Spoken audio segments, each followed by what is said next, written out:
Hello ladies and gentlemen, it's Young here and welcome to a Metal Gear Solid 5 news update. Kojima Productions recently released yet another episode of the KP Alert podcast, during which they discussed a number of gameplay features. The hosts of the podcast first talked about how the game gives players the choice of playing the game as a stealth game or as an action game. For those worried that the stealth aspect of the game will be overshadowed by a seemingly easier action style of gameplay, do not worry. Kojima's goal with this game is to create a stealth simulation. In other words, going the action route and going all trigger happy is actually going to be a much harder way of playing the game than sneaking around. This mainly has to do with the fact that the game is now open world, which means all soldiers in a given map will be alerted to your presence, rather than those few close by like in previous games. This makes it much easier for players to be overwhelmed by enemy soldiers. Furthermore, the AI in this game has been improved dramatically from past games, meaning soldiers won't just stand there like human targets when getting shot at, but rather take cover, work as a team. In other words, while the action route is viable, the stealth route is certainly the way the game was really meant to be played. Another concern that many people have is that based on what they have seen in gameplay demos, the game looks too easy. The hosts addressed this by stating that the gameplay demos were all being played in normal mode by one of the lead level designers, no less, who's pretty damn good at the game. But if you're not convinced, for those looking for a challenge, they can go ahead and play the game in hard mode.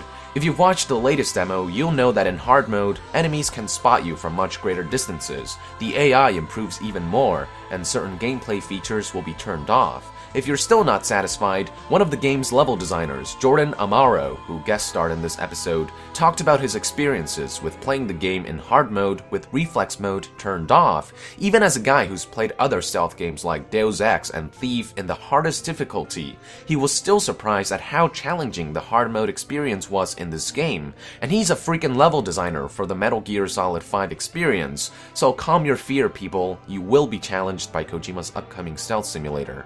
The hosts then proceeded by answering some user questions about gameplay features. The first topic was the marking system. It's been said before that the marking system can be turned off, just like the reflex mode system. However, when the marking system is turned off, players can still tag targets, but the markers will only appear on the map and not on screen.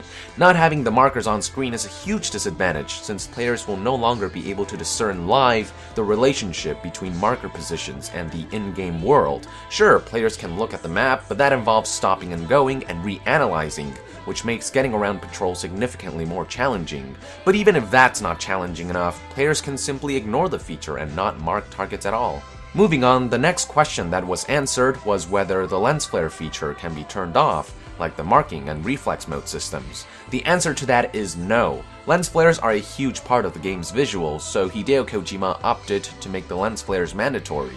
But for those worried, the hosts talk about how the lens flares are a very subtle and elegant way to nudge at players, and that the lens flares definitely enhance the gameplay experience. At the same time, they assure that it won't make the game super easy or anything like that. It's a very subtle visual cue that won't detract from players having to use their own skills and instincts to achieve infiltration.